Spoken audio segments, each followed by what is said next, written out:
above the disc. They don't need no damn landing pad. That's some 3D shit. They can go through portals. They can land on water and don't sink. Or they can land on the bottom of the ocean. Yeah. That's deep. Right? They can stay under the water longer than we can in our submarines. Yeah. Right? Yeah. Because they know how to extract the oxygen out of the water using the metal of the ship as a breathing apparatus. Yep. We really about to go, folks. So nah, for real though. We really about to go. Because now I got video footage of 2 crafts, and I have pictures of maybe 3 or 4 that I caught personally. Now I can't say how many I've seen. I've seen so many I can't even say, but I actually have receipts for 2 that I've seen, and I have pictures of maybe up to about 5 that I've actually caught on camera. But I've seen a lot of different types of crafts, and I've actually filmed a couple that I'll share. I might embed it into this when I do the upload with this. But I do know that there are certain types of crafts that are attributed to certain types of beings, and this is going to bring me into where I wanted to go, kind of ask some questions that the tribe had too.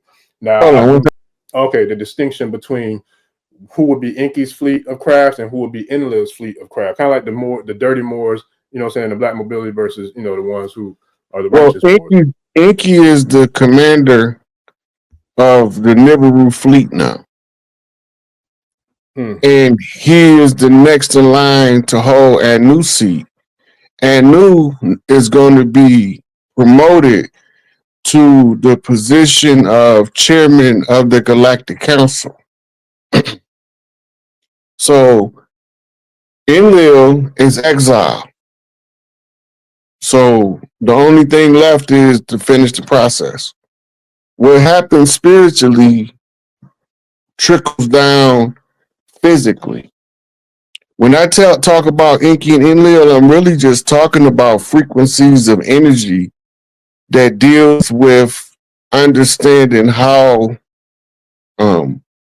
structure work in conflict. So they become tools of learning, but when you give them a noun, person, place, or thing, people tend to grasp the concept that's attached to it easier. So I read it as energy, but other people read it as a novel.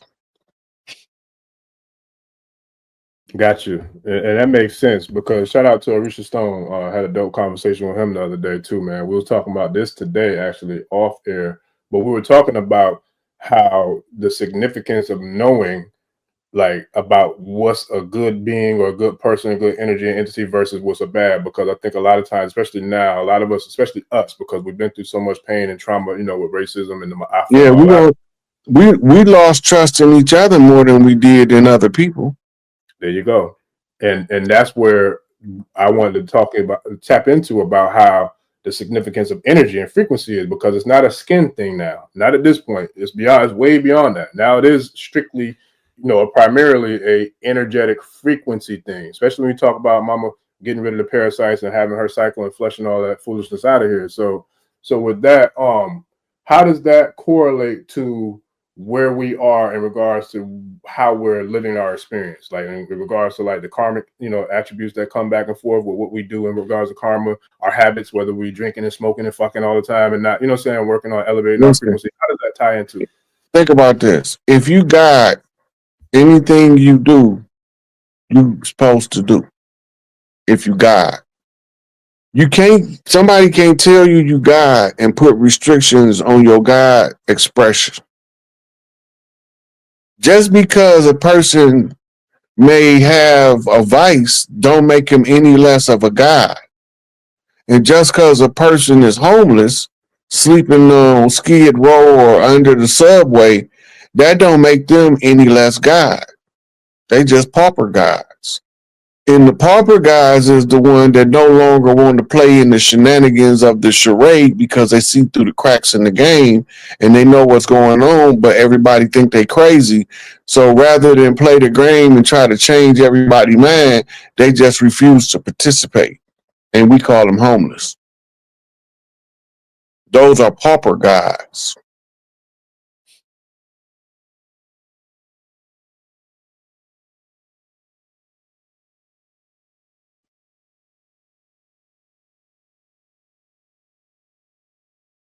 You still there, bro? Yeah, I'm here. That's deep. I'm trying to pull up. I'm pulling up some. I'm trying to pull up some images of Nibiru, and some of the like the Crystal City and some of the some of the crafts and things that we're talking about to kind of give a visual. But I got to convert them from The Crystal City is called a jumper ship. Mm. It's a royal jumper ship. Mm. Right? It fit inside of another bigger craft called a mothership. Mm-hmm. The Crystal City is big, but it's just a jumper ship. And it's all bedazzled because it was made for the royal family of Nibiru. Mm. And when it lands, it's going to land on Emerald Lake. I think it's in Colorado or Montana. Mm. That's where it's going. That's where it's scheduled landing at. The county that's shaped like a Liberty Bell. Mm. Yeah, that's deep. That's real. Remember, deep. Dorothy was looking for Emerald City. Mm-hmm. But she wasn't looking for an Emerald City. She was looking for a Crystal City. Mm. She just didn't know that it sits on the Emerald Lake. And this is what happens if you follow the yellow brick road. Follow the gold. That's deep because I was able to get one. Let me make sure it's the right one. I was able to get one converted in time. So now you said, and I'm glad you said what you said, the Emerald Lake, right? Yeah. Okay, so now I'm gonna share. No crop circles. Crop circles are not new.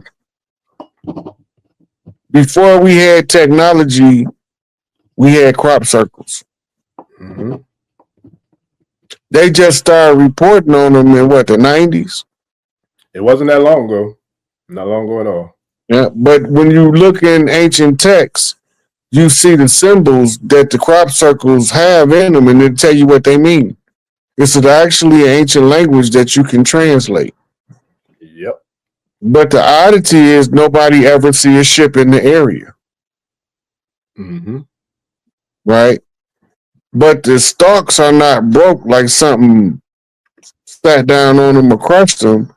They still growing and functioning like normal. Yep. Right? So that's what you call fourth dimensional energy. Mm-hmm. But it's electromagnetic in nature. Mm-hmm. Right? So it's using the magnetism of the earth as it spins in the circle to create the crop circle. Mm. Yeah. That's deep. That's real deep. Now, because I'm a nerd, so I've been studying this stuff for a long time, and so I've seen how now they're putting a lot of this stuff in these documentaries or these series like Ancient Aliens and all that. But honestly, I feel like that's really the same thing they did like when they raided the Library of Alexandria. I feel like they took a lot of the work that they got from the Dr. Blairs and the Dr. Yorks of the world, you know what I'm saying, the Machwas, the creative Machwas of the world, and they kind of like putting it out from their perspective of where they can monetize it. Because remember, they were killing our master teachers for teaching us this stuff. You know what I'm saying? Like back in the day. So it's like now all of a sudden, it kind of reminded me of weed. It's like you couldn't figure out how to control it back when you first got exposed to it. But now that you figure out a way to monetize it, now you want to put it out. You know what I'm saying? So it's like, I feel like that's what we're seeing with the information now too. Well, the Library of Alexandria, most of the scrolls that was there are in the Vatican Library. Right? Some of the priests fled and took some to the University of Timbuktu. They took some of the scrolls to India and to the Tibetan mountains, but the largest number of them was carried through underground tunnels during the fire to Vatican City. They all under the all that ancient knowledge is still available if the Vatican ever release it, but they don't want to release it because it blows a lot of the false god narrative philosophy out of the water. Yeah, that's deep, and I'm trying to keep up with the comments. Shout out to the tribe that's going ham in the comments. It's hard for me to keep up with everybody, but I saw one that kind of stuck out because it kind of, to me, goes exactly to what here it goes right here, what you were just saying. So, Snamaya Yasriel said that they heard that Nibiru was a rogue ship via AI the other day. Not sure they believe the rogue aspect. It was declared a rogue ship when Enlil attacked the Earth. Mm. When Enlil attacked the Earth, Enki sent his son Marduk, not to be confused with Enlil's son Murdoch. He sent his son to secure Nibiru in order to protect Anu's throne. And so when the message came back that the name of Nibiru was changed to Marduk, it was classified as a rogue planet already. But it was secured by Enki's line in order to fight this war. That's deep. That's real deep. And shout out to Cat's Corner. So Cat's Corner said they had a dream that the mothership was here back in 2020. That's deep because they've been here that long.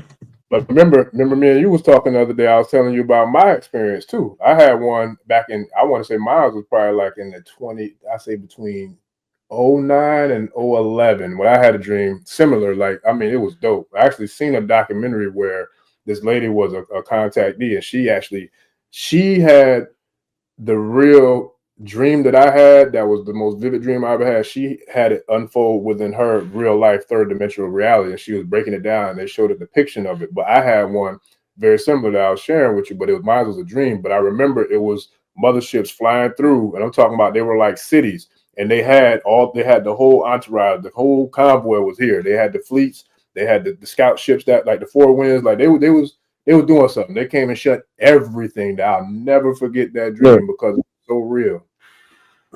If in 1957, if a UFO landed on the White House lawn, and Dr. Strangers wrote a book called Stranger in the Pentagon talking about it, and around that same time, Dwight D. Eisenhower come out and warn about the military-industrial complex, right? And the information that was being relayed from Valiant Thor to Eisenhower was that the people they just contracted with was some nefarious beings that they had tied themselves up in the contract through deception. So the president come out and give us a full-fledged warning about the power of the military-industrial complex right after he had just signed the agreement to construct the military-industrial complex. Today, we don't call it military-industrial complex. We call it the Pentagon, and we don't know what happened in the Pentagon because most of it is top secret security clearance information, and that means it's above all of our pay grades until they declassify it. And they didn't declassify it enough to tell us that they on some real bullshit.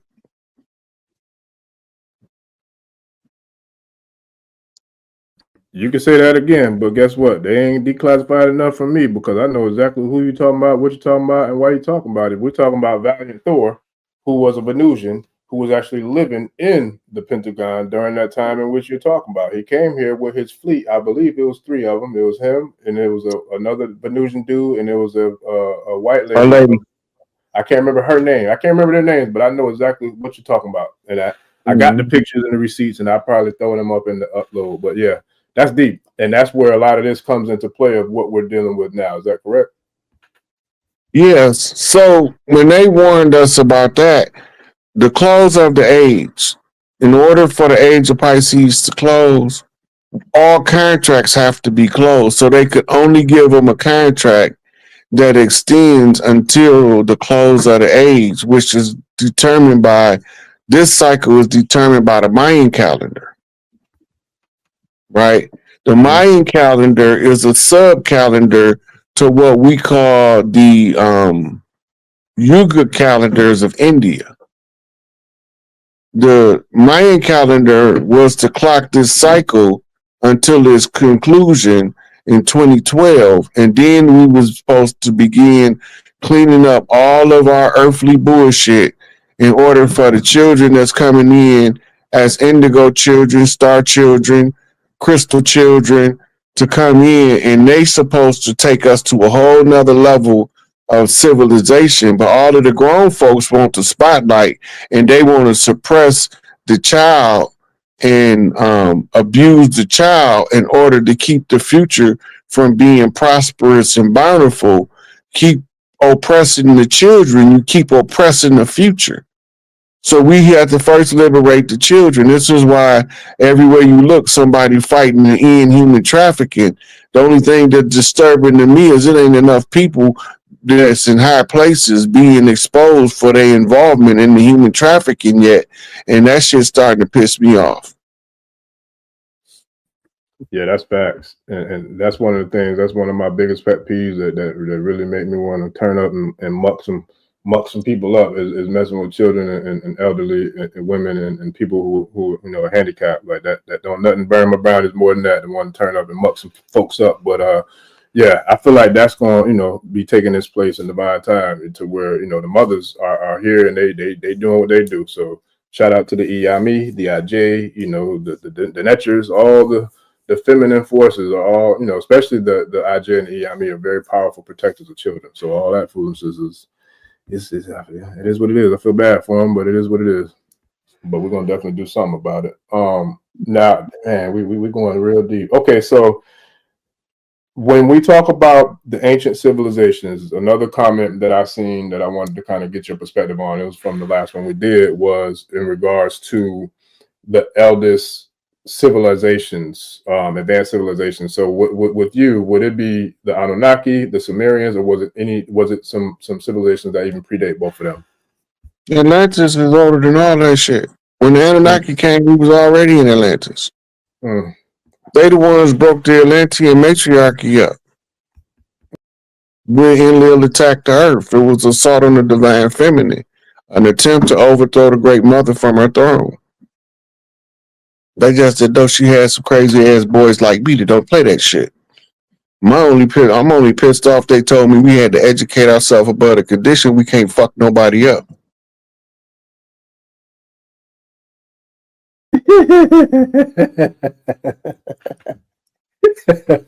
Listen, that reminds me of my life, man, because I got a lot of different voices that be going ham inside this little head of mine, man. And it's like some of them they about that action, what you talking about, but then there's other ones that, yeah, my generation, the fuck around and find out generation.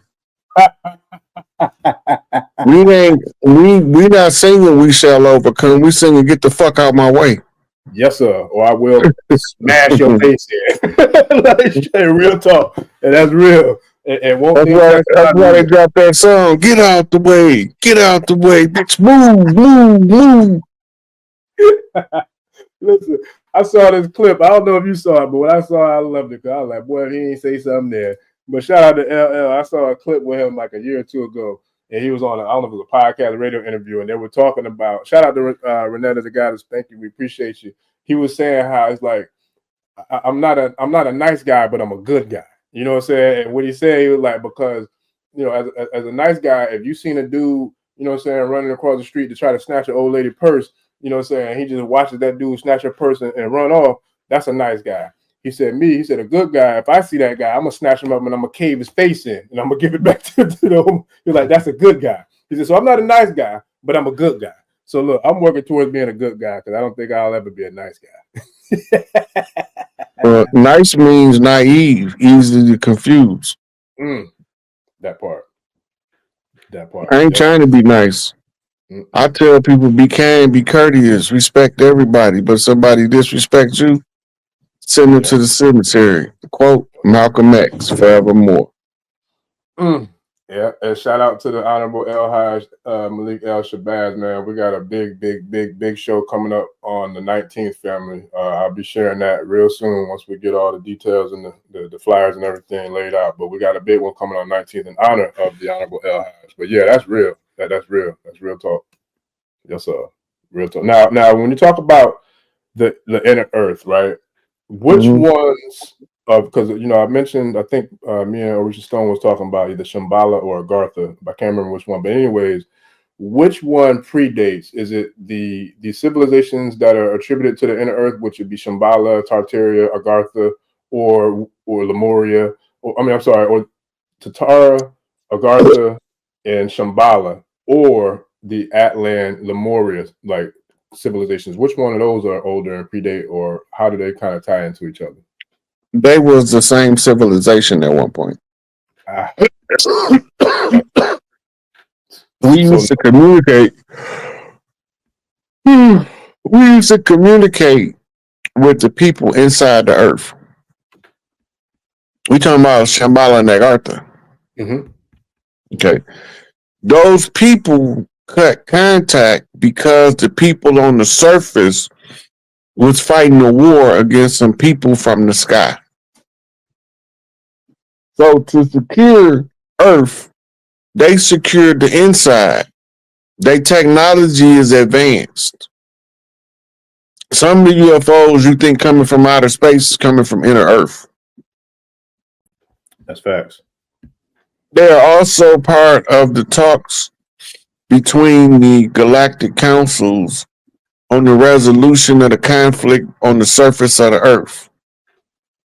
Because they part of the Earth families, they say is just as valid as anybody else's because the fate of the Earth affects them as well as it affects the people on the surface.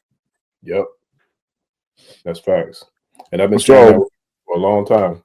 the That's why they Pleiadian light lock trapped us all in this thing together. That's why people keep saying it's a dome. But it's a radiation barrier called the Van Allen belt. All you gotta do is a little research and you'll understand what's taking place. The Van Allen belt has us locked in a perpetual time loop called an infinity loop. It was done through science and conjure magic. The reason the Pleiadians put the light lock around the earth was to trap the ones that was good and bad together to fight it out on the ground. This is why they always tell you that the devil came to earth. What was earth before the devil came? It was heaven for the people who from earth. So when the devil came, he interrupted our harmonious living and brought us some form of chaos. Right? So they say that Humbaba stole the scrolls of destiny.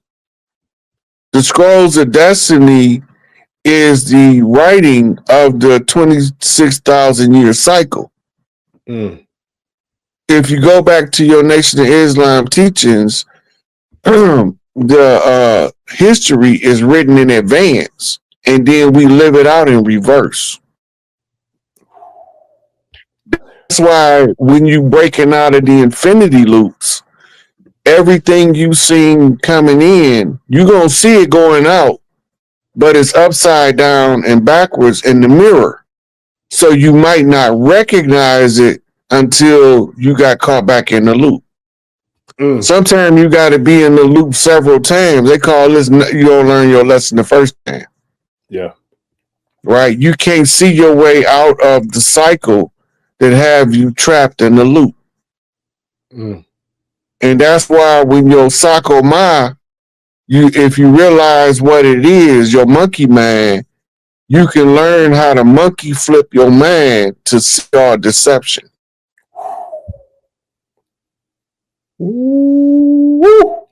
Yeah, that's deep, man. Shout out to Ultra Instinct. Look, I almost titled this podcast episode after Apocalypse, man. So that's dope that he put that in there, or he or she. I'm not sure if it's male or female, but shout out to them, man, because I almost named that this show something along the lines of Apocalypse, and Apocalypse would be a heavy topic on our last conversation. But that's deep, man. That's real deep. That's real deep. Now, does that have something to do with why they say, like in the Akashic records, a lot of people, we have multiple lifetimes and we come in and out of, lifetimes, and, to kind of get everything right before we can kind of transform into a full-blown ancestor or ascended being? Listen, the Akashic records, think about this. We are in a holographic reality. Nothing escapes the hologram. Not even a thought. So in a holographic reality, everything that ever was still is, and everything to be is still here. It's already here. So all you doing is moving through the hologram, and you standing on the remnants of prior holographic experiences. When you erase a hard drive, you still have data on the hard drive. When Earth shifts, Earth still have data that's evidence of the shift from one cycle to the next. From the giants who became petrified mountains to the giant trees that was cut down to kill our powers that they tell about in parody and movie form, right? All of our temples of ancient eras from different eras on different locations around the world, all this stuff is within the hologram, and those remnants is the leftovers that couldn't be erased from the memory of the collective. It's still there. Ain't no secrets anymore because all of the secrets is out in the open. And to expose the reality of the earthborn tribes of the Americas as the firstborn tribes of the earth, and having first right to the earth rights to the mothers, grandfathered in off the oral tradition of the tribal structure to always restore Big Mama back to her throne at the close of the age. So we follow the oral tradition and disregard their paper chain that had us in the prison, both paper prisons and metal prisons, through their paperwork. We didn't need prisons before they came. We didn't have prisons before they came. We solved the problem that caused the human to be broken in the first place. Therefore, you don't have nothing called crime. Everybody ate, so nobody didn't have to steal to eat. Anybody would give you what they had, so you didn't have to steal nobody else's possession because they didn't. Hey, you can have that shit. That shit not more important to me than you are. Then you have the others who came and they don't feel like we feel, and they created a dissension. They planted that seed throughout all of the groups of the people of the land that lived harmoniously on the land before they came, as it is already documented by the ancestors that left stories from before 1492. We knew how to get along. We knew how to solve the problem one way or another, but we're not resting with problems lingering in the air that affect the people. And if it affect one of us negatively, it affect all of us negatively. Under the matriarchy, when the women get their birthright back to the earth rights and the matriarchy rise as the prevailing and ruling government, we all can breathe again. And that even changes the complexity of the oxygen. Some of these people that's around us breathing next to us, they don't deserve the right to have oxygen. Facts. They waste the oxygen. And we think, we still love them. But they're a total waste of breath. Facts. And then you got some of them that every breath is worth gold to have them breathing here. Facts. And then you got a spectrum between the two because we live in the land of polarities. The holograph, you have to understand the polarities. In order to know the difference, you have to understand how to do a comparative analysis. Dr. Neely Fuller told me, if you tell me this is a good guy and that's a bad guy, show me a bad guy and then explain to me the difference in the two. Comparative analysis. Comparative analysis allows the God mind to break free from the 3D socialized domesticated mind. You setting your taco mouth free, your monkey mind free. Facts. Yeah. Shout out to the ancestor. He joined the realm of the ancestors not too long ago. Neely Fuller. This is one of his dopest piece of works that I've read. Is the compensatory counter-racist code, man. This is a principle. Like, this book is definitely something that every household should have in it, because it breaks down the 9 areas in which that whole system was constructed on and what it uses to try to, you know, keep the masses under, you know, that sleep spell, you know. And I was fortunate enough to get to talk to him before he passed too. wow, for real? That's what's up. I talked to him a couple years ago because I wanted to make sure I understood the writing of the book and how to use it. When he got done explaining it to me, and then I said, this is the counter-offensive to the oppressive white supremacist mentality. But it's not a guide to oppress pale-faced people that we call white. It's how to break yourself free mentally and spiritually from the shackles of the tyranny we was under. If you use a side-by-side comparative analysis, everything they said they was going to do to control us in the protocols of the learned elders of Zion is everything he's giving you the defense structure to in his United Compensatory Code. Yes, sir. That's a whole nother call. Look, somebody in the chat, I gotta find it, but shout out to the chat, the tribe member who dropped the comment about putting together courses for people who are new to this. That's something that we definitely had to chop it up about, because I was just talking to Heru today, Professor Kaba's son, about something similar to that, because there's so much information that we have access to that a lot of people have never heard of, haven't been exposed to, or that just simply want to learn and get to the next level with. So I want to try to figure out different ways that we can kind of put that together, you know, for the tribe and for the family, man, because it's real. And a lot of people are waking up at an alarming rate. So we need more healers. We need more teachers. We need more, you know what I'm saying, people to hold it down. So it's like we got to get the information, you know, the elevation out there to as many people as possible. So I'm hopefully find that that comment and bring it to the forefront. And then shout out to Cola for the matter of fact, this comment right here says it all. You know, it says that the people are hungry. You know?